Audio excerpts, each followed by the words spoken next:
Hello বন্ধুরা, সবাই কেমন আছেন? আশা করি সবাই অনেক অনেক বেশি ভালো আছেন। দেখতে পাচ্ছেন বন্ধুরা, গাছে অনেক ফুল ফুটেছে আর ফুলগুলো দেখতে ভীষণ ভালো লাগছে। আমি আজকে বানাবো কলার রসালো। তো কলার রসালো করতে কলাটাকে চাকতি চাকতি করে কেটে নেওয়ার পর আমি এটাকে একটু লবণ দিয়ে মেখে নিয়েছি। এতে করে কলাটার তিতা ভাবটা চলে গেছে আর কলাটা আর আলুটা অনেকটা মিশে গেছে। তারপর আমি পরিষ্কার পানি দিয়ে 2-3 ধোয়া ধুয়ে নিয়েছি। এখন আমি কড়ার মধ্যে একটা কুচানো পেঁয়াজ আর 5-6টার মতো মরিচ ফালি করে দিয়েছি। এর মধ্যে আমি দিয়ে দিয়েছি আধা চামচের মতো কালো জিরে। আর এটাকে আমি হালকা লাল কালার করে ভেজে নেওয়ার পর এর মধ্যে কলা আর আলুটা দিয়ে দেব। 1 চামচ হলুদ, 1 চামচ নুন এর মধ্যে দিয়ে দেব। এখন একটুখানি নেড়ে তারপর এর মধ্যে আবারও আধা চামচের মতো জিরে গুঁড়ো দিয়ে দেবো।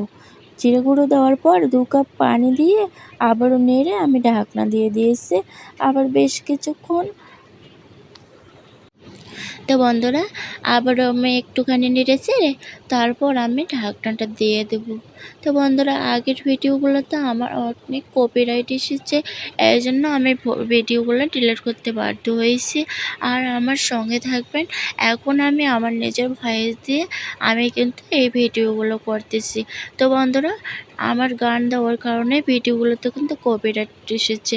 তো আপনারা আমার পাশে থাকবেন আর আমার রেসিপিগুলো আপনাদের কাছে কেমন লাগে অবশ্যই কমেন্টে জানিয়ে দেবেন। তো আমি অল্প উপকরণে সব সময় আমি আপনাদের নতুন নতুন ধরনের রেসিপি দেওয়ার চেষ্টা করি। জানি না আপনাদের কাছে কেমন লাগে। তো ভালো লাগলে কমেন্টে জানাতে একেবারেই ভুলবেন না। আর আপনাদের ভালো লাগলে বন্ধুদের সঙ্গে বেশি বেশি করে শেয়ার করবেন, লাইক করবেন। তো বন্ধুরা আজ এই পর্যন্তই। ফিরে আসবো আবার নতুন কোনো রেসিপি নিয়ে। আর এই করলা রসার রেসিপিটা আপনাদের সবারই জানা, তারপরে এই রেসিপিটা আমি শেয়ার করলাম কারণ এই রেসিপিটা আমার কাছে ভীষণ ভালো লাগে। আর এরকম করে করলা রসা করলে সঙ্গে আর কিছুই লাগে না। আমি এরকম করে রসা করেছি করলা, আর আমার কাছে খেতে ভীষণ ভালো লেগেছে, তাই আমি আপনাদের সঙ্গে শেয়ার করলাম। তো বন্ধুরা সবাই অনেক অনেক বেশি ভালো থাকবেন। আসসালামু আলাইকুম, আল্লাহ হাফেজ।